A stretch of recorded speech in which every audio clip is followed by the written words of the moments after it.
Hi, I'm Jackie Tantillo, and this is Should Have Listened to My Mother.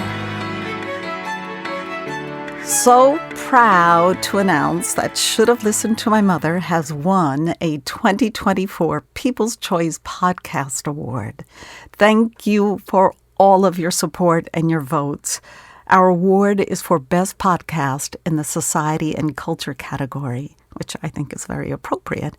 We also have a nomination for Best Female Hosted Podcast, as well as a nomination in the Kids and Family category. 2 nominations and a win. It's just fantastic. My first ever. It's such an honor, and I wanted to congratulate all my fellow nominees and winners. We truly appreciate this recognition. I love getting to know my guests before I speak with them. My show prep involves reading and researching as much as possible.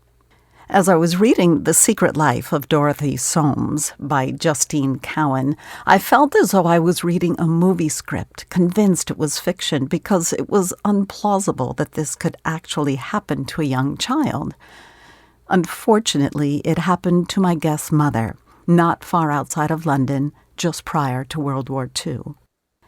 Justine Cowan is an attorney, environmentalist, and author, and her 2021 memoir is the story of her mother, Dorothy, who was a foundling and set to live at the Hospital for the Maintenance and Education of Exposed and Deserted Young Children.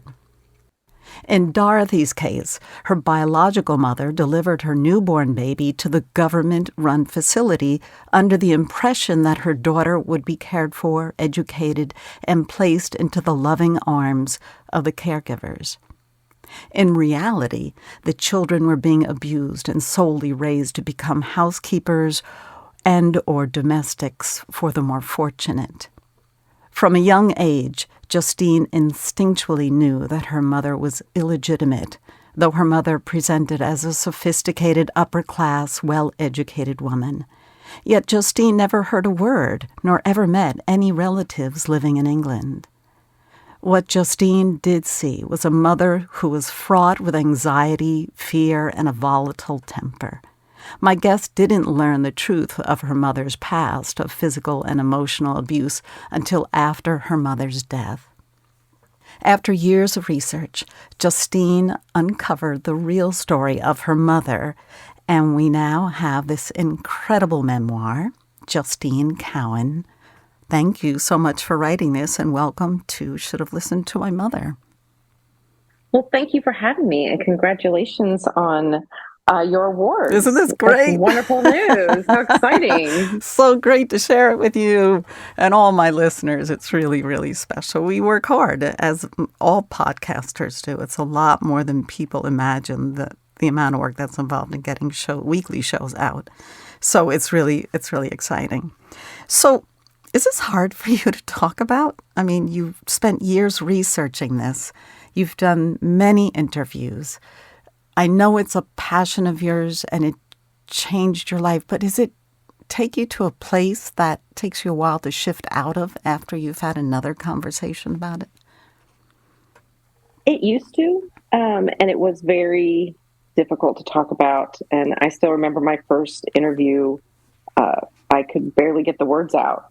And then over time, I get more accustomed to talking about it, but also I've spent so much time talking with other people in book clubs and interviews and podcasts that I learned how much kind of the pain that I felt and what happened to my family actually resonated with so many people, even though the story that happened, it's not a story, the true story of what happened in my family is so unusual and so bizarre.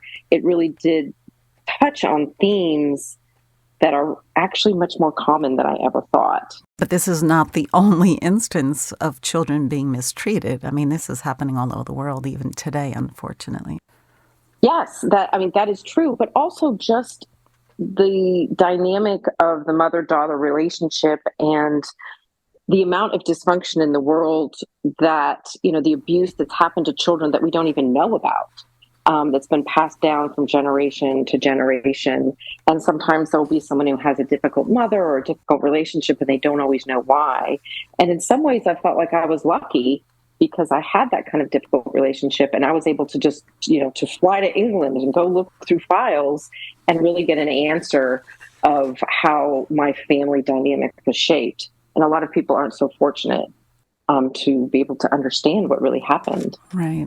And so, when you're younger and you have issues with your parents, you don't think to ask questions. And hopefully before anyone passes in the family, you get to have those one-on-one conversations. And that's kind of a little bit about what inspired me to do this, because life, it can be fleeting, and sometimes it takes a lot of courage to start those conversations, because then sometimes it might be too late, and regret can just eat you up from the inside out. It's really powerful stuff that you've unlocked here. Now, your mom's birth name was actually Eileen, right? Eileen Thompson? Yes. And yes. It's Eileen Weston. And then when she married my father, it became Eileen Thompson. I call it an institution. It's called a hospital, but in my mind, it's not a hospital. But they are the ones that gave her the name Dorothy. Yes, Dorothy Soames. And yes, it wasn't a hospital. It was an institution for raising children. And I never really understood and uncovered why it was called a hospital. It was just it just happened 250 years ago, and that's what it was named. Yeah. Politically correct, I guess, then. One of the more peculiar things about this is that there have been prolific artists, writers, and musicians that have performed there, and there's art. The building still exists today as a museum, doesn't it? Yes, the Foundling Museum is in the Bloomsbury area of London, and you can go and visit. And it has a lot of the art of Hogarth and others. And the institution was one of the first public art gallery actually in England and beyond, actually. And it inspired Dickens to write Oliver Twist and a lot of his other books. Handel would perform The Messiah as a fundraising tool, and that's where it got to its popularity. And so it was amazing to me that the horror of my mother's childhood also brought so much music and art to the Western world. The irony of that is right. Art has the healing effect on people, so maybe those in charge thought that it was a better direction to go in, to correct their wrongs. I don't know that, but I'm glad that they got inspired there, and then they did use it in a positive way, this institution. So you have this experience of a child where you were very close with your father. Yes. And your mom, at times, you didn't know what you would walk into or what emotional energy state she'd be in. I've read volatile at times, and that's hard in and of itself because a child doesn't know what to expect. They're always waiting for that other shoe to drop. Right. Exactly. Yes, I definitely have memories of that. So what advice can you give? Not that you're a doctor, but you're a lot of other major, really interesting things to someone who's had a similar experience. Is there, in hindsight, something that someone can do to help themselves through a process like this? Well, for me, understanding that what happened in our household was started, centuries before. I mean, a decision was made, 200 years before I was even born to basically take children and raise them in a brutal environment to become servants.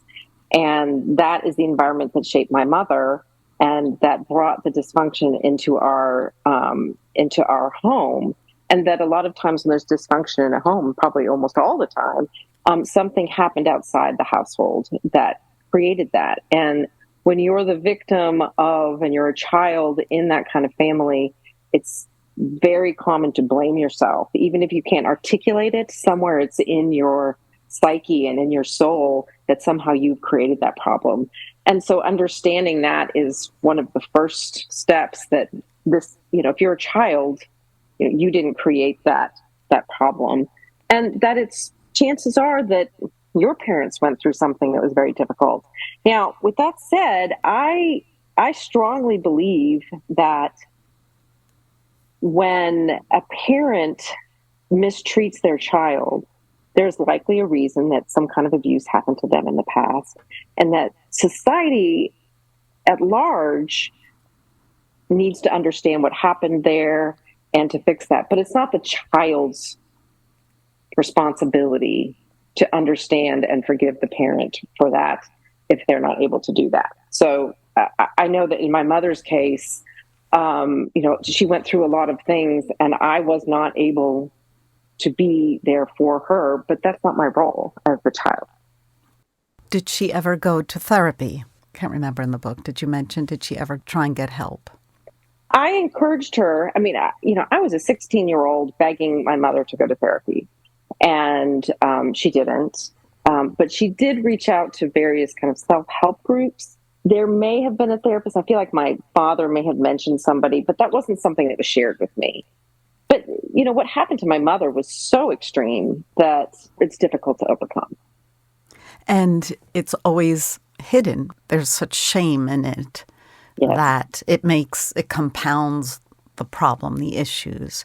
I mean, can you imagine? It's not like, and I'm not demeaning any other abuse, but the experience that your mom had to live through, I don't know. Can someone recover from that? And I know you went back and you met some of the children that your mom had befriended while she was there. And one woman lives right near this institution. Is that correct? Yes, she does. And she and I became close. And but she was very honest that it was a pain that she would take to her grave. And all of the foundlings were subjected to so much that it was going to be something that they carried with them their entire lives. Now, Lydia, who I just mentioned, she was able to work through the shame and actually become proud of the fact that she was a foundling. And she would tell me, I will shout it from the mountaintops that I'm a foundling. And that enabled her. Yes. I know. I loved it. I loved it. Gosh. She just went straight into it and said, this is my pride. I went through this. I mean, it didn't hurt that she was also meeting the Queen of England and these wonderful things. But that baby didn't do anything wrong. It wasn't the baby's fault who grew, incrementally into a little child, and it's not their fault. Yes, meeting the Queen helped. Yes, exactly. And Lydia often told me that she thinks that my mother would have been happier if she had known early in her life about all the foundlings that got together and supported each other as young adults and into adulthood, because my mother would have been able to not get over, but get through the shame at an earlier age. And perhaps that would have impacted my childhood home, because I do think the shame and secrecy perpetuated the problem. And I mean, it wasn't until I was already in my 30s that my mother started to work through that. And for me, it was too late.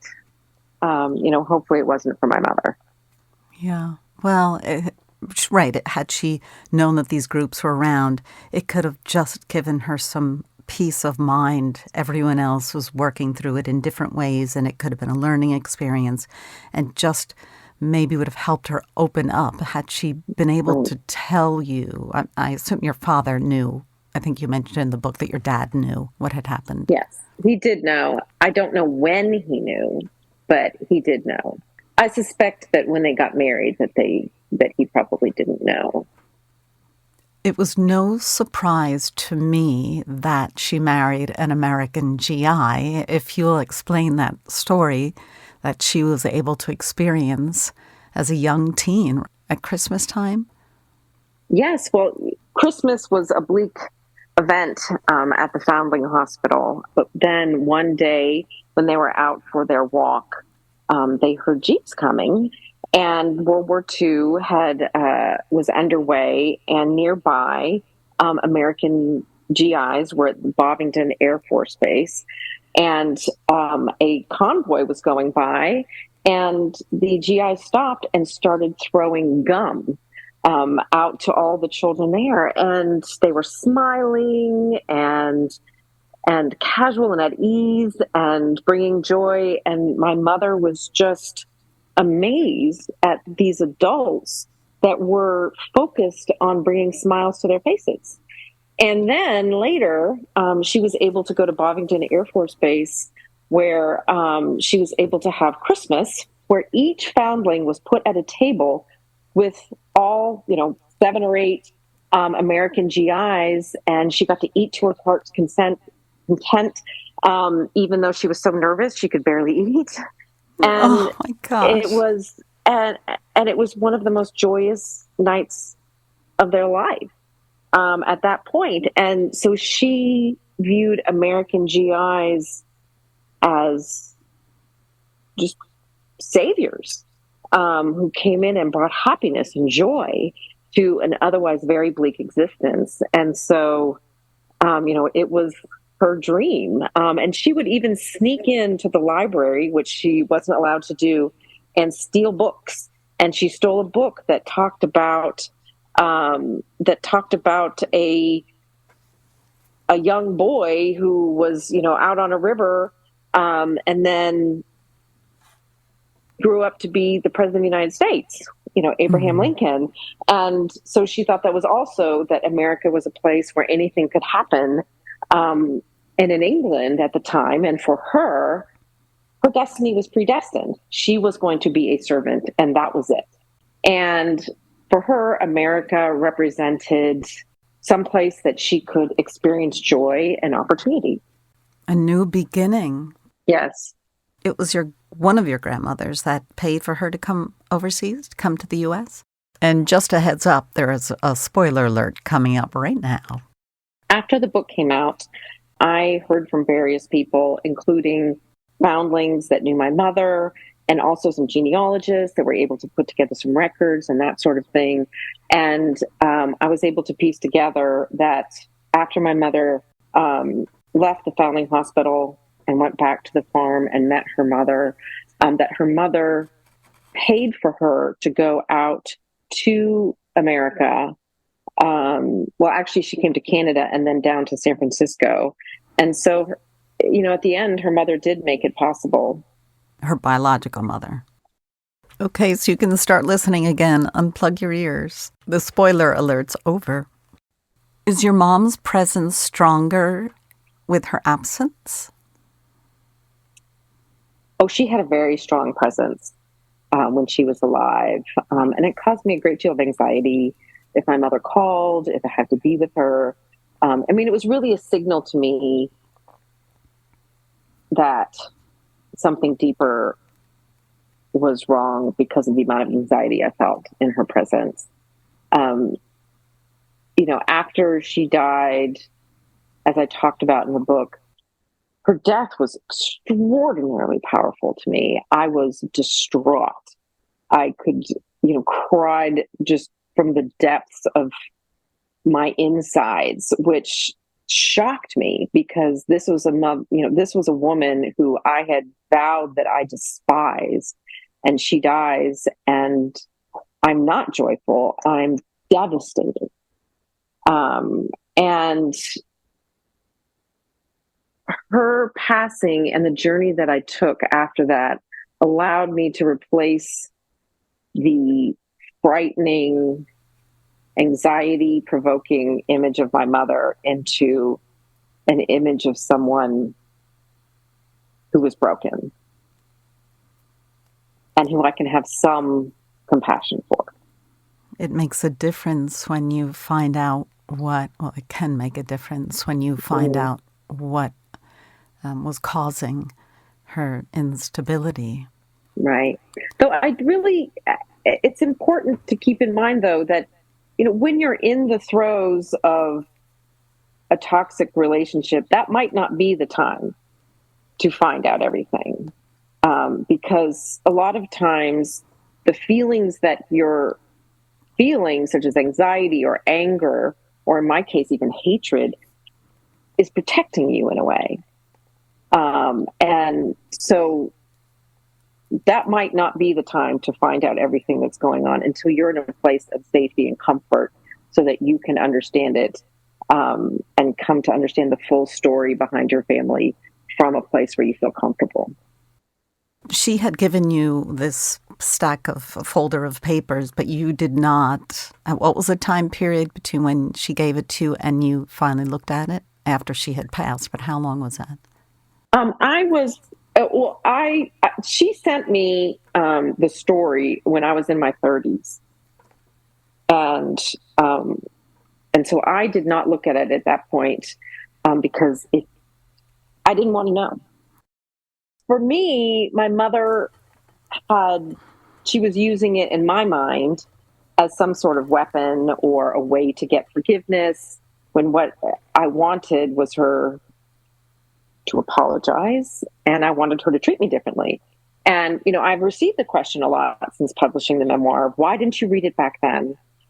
And it didn't even cross my mind, because my mother went through this journey of this cathartic journey of telling her story on paper, but she was still treating me the same way. So nothing had changed in that respect. So I had no interest in reading it at that time. It really wasn't until I had distance that I read it. And I do have people asking me, do you regret that? And well, I don't. I regret the whole thing. I regret that my mother was raised in the institution that she was raised in. And when I say regret, I feel, I wish that it hadn't happened, but that doesn't mean that I regret my own actions. I did the best I could. And we all do when we're in dysfunctional families.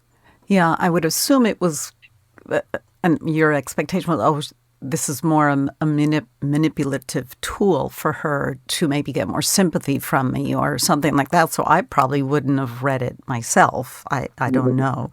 And you have to be, she gave it to you, you needed to be in the right place. And things happen for a reason, Right. Look at what you've uncovered. Did your mom give you any gifts? Like, is there anything positive when you think of your mom? You say, oh, gosh, she gave me this strength or this. Right. That's interesting that you asked that, because during my research and reading my grandmother's letters, I realized there was a trait that my grandmother had, that my mother had, and that I have. And that's tenacity, and plowing through difficulties and not giving up. And my grandmother, you can see her tenacity in every letter that she wrote every single month for month after month, year after year, hoping to see her daughter. In my mother, getting on a ship and coming across the ocean and finding an American GI and pursuing her dream. And, and I see that level of tenacity in myself. And it was fascinating to do the research and to really see it over the generations, that was a gift in of itself, because, I knew nothing about my grandmother at all, not even her name, until I went into that archive room in London. Wow. And the letters you're referring to that your grandmother wrote, was she, when your mother, Dorothy, was a baby still and at the institution, Lena wrote letters to the institution, "Dear Sirs, just inquiring about my beautiful little girl, that she's okay." So she wrote regularly. Yeah. And it's all in the book. And they would write almost like these form letters back. Yes, doing fine. It was brutal. I can't even imagine the feeling of that experience would just drive me crazy. And she didn't stop. So thank you for finding that. That's a pretty great gift. It was an incredible experience to actually hold the original letters in my hand, and each letter was on a different kind of paper and different ink, and you could tell that she was just finding whatever she could, and no matter what, she was going to write that letter about her daughter, and she wasn't going to give up, because she didn't want to give up her child, but was really forced by a society that decided things for women, which of course resonates with a lot of themes today. Yes, isn't that interesting? Yes. Yeah. But Yes. we're going to let Where, other people talk about that other stuff. yes. But yeah, she was unfit. It was a societal stigma. She was the bottom of the barrel. She had Yes. no place in the world whatsoever. Women were really mistreated and disrespected. Women, when, women who got pregnant outside of wedlock were considered mentally ill and could be institutionalized in a mental hospital against their will by the mere fact of getting pregnant outside of wedlock. And of course, there were no repercussions for the men, and they were considered just sowing their wild oats. And that was the world that my grandmother lived in. Yeah, she was strong, and she Yes. tried. She really tried, and that's a wonderful thing. Unfortunately, your mom was kind of caught in the middle of everything. My goodness, Justine Cowan, what are you working on now? Can we share anything? Well, I am working on a second book that involves uh, my experiences here in the southern part of the United States. But it is work in progress, so I'll have to share more later. Okay, that's good. We'll look for your updates. Justine can be found on Instagram, Justine Cowan Author, Twitter, _Justine Cowan, and Facebook, Justine Cowan, Cowan. It's been wonderful speaking with you, and I often think of your mom. I kind of can't put her out of my mind, and all those other children that are living through abusive Right. situations. Right.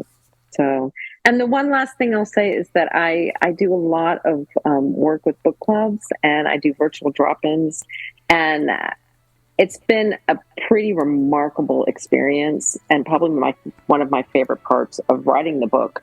The aftermath of being able to go into these book clubs and listen to people and how they respond to the story, and also how it resonates with women in the book club that have maybe a challenging relationship with maybe their mother, maybe their father, maybe another relative, but are really placed in that situation where they're supposed to love someone and they don't. And what do you do with that? Oh, I imagine it becomes very therapeutic. If men and women in your book group think about having Justine Cowan pop in on you virtually. Thank you so much, and we will be back next week with another episode of Should Have Listened to My Mother.